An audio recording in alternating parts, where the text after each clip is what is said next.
Cancer আক্রান্ত হয়েছিলেন শর্মিলা ঠাকুর। কবে তাঁর শরীরে এই মারণ রোগ বাসা বেঁধেছিল তা অবশ্য জানার নেই।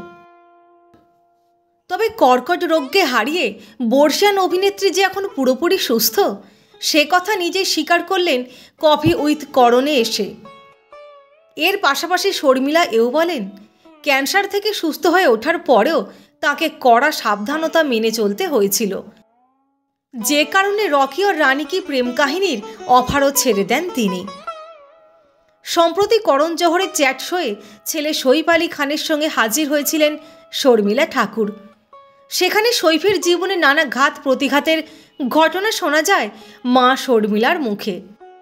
এয়ার হোস্টেসের সঙ্গে সইফের প্রেম, অভিনেতার প্রথম পক্ষের স্ত্রী অমৃতা সিংহের সঙ্গে বিচ্ছেদ, সব কিছু নিয়েই খোলামেলা কথা বলেছেন মা ও ছেলে। সেখানেই কথায় কথায় এই প্রথমবার প্রকাশ্যে আনে ক্যান্সার আক্রান্ত হওয়ার কথা। শর্মিলা নিজে মুখে ঘটনা খুলে বলেন। অভিনেত্রী বলেন, করণ যখন আমার কাছে ছবিটিতে কাজের প্রস্তাব নিয়ে আসে তখন কোভিড চরম পর্যায়ে ছিল। সেই সময় সবাই কোভিডের সঙ্গে লড়াই করছিল, আমাদের টিকাও দেওয়া হয়নি, তাই কেউই চায়নি যে ক্যান্সার সারিয়ে ওঠার পর আমি এই ঝুঁকি নেই, তাই কাজটি ছেড়ে দিয়েছিলাম। এরপর করণ বলেন, আলিয়ার ঠাকুমার চরিত্রটির জন্য শর্মিলা ঠাকুরকে প্রস্তাব দেওয়া হয়েছিল, পরে সেই চরিত্রে শাবানা আজমিকে দেখা গিয়েছিল।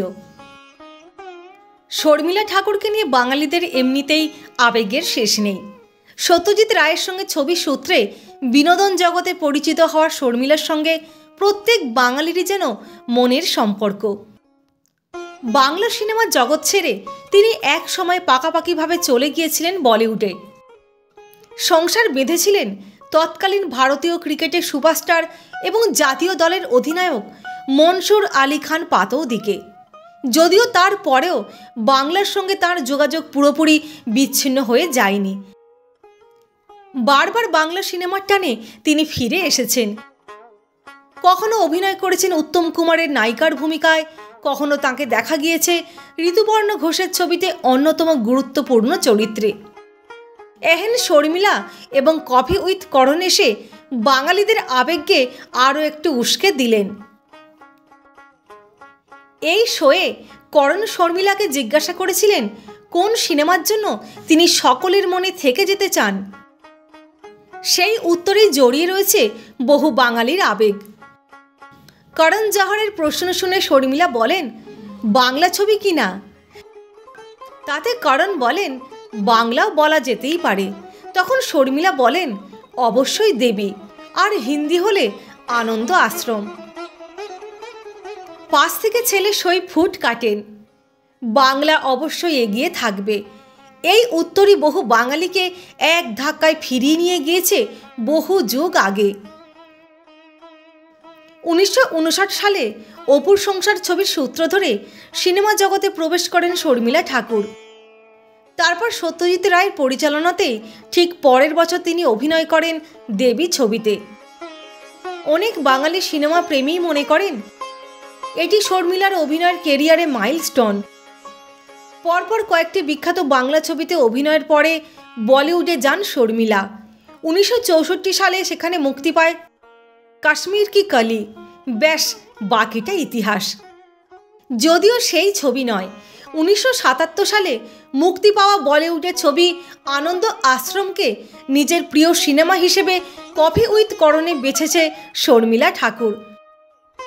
সেই ছবিতে নায়ক হিসেবে ছিলেন মহানায়ক উত্তম কুমার, সঙ্গে ছিলেন অশোক কুমার, উৎপল দত্ত, রাকেশ রোশন, মৌসুমী চট্টোপাধ্যায়ের মতো তারকারা। পরিচালনা করেছিলেন শক্তি সামন্ত।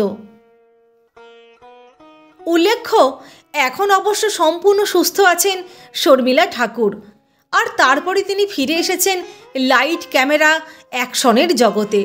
14 বছর পর আবার বাংলা ছবিতে কাজ করছেন তিনি। সুমন ঘোষের পরিচালনায় ঋতুপর্ণা সেনগুপ্তের সঙ্গে পুরাতন ছবিতে কাজ করতে দেখা যাবে তাঁকে। গত 8ই ডিসেম্বর শর্মিলার জন্মদিনে শুরু হয়েছে ছবির শুটিং।